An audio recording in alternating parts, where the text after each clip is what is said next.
شيلة الشاعر عدنان البحيري، أداء فرقة أبو الزهراء الفقيه.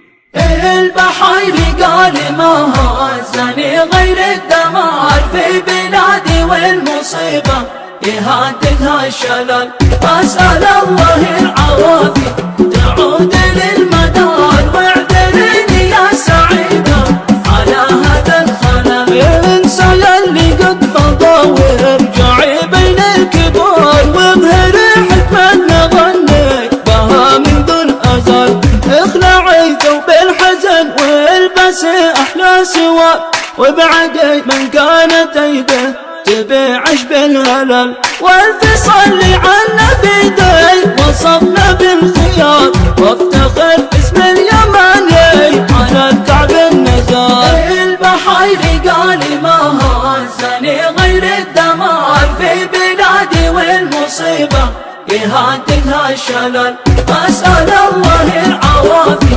تعود للمدار واعذريني يا سعيدة على هذا الخلل. انسى يلي قد مضى وارجعي بين الكبار وابهري حكمة غني بها منذ الأزل، اخلعي ثوب الحزن والبسي أحلى سوار وابعدي من كانت يده تبيعش بالهلل، والفصل عنا بيدي وصفنا بالخيار وافتخر اسم اليماني على الكعب النزال، وافتخر اسم اليماني على الكعب النزال.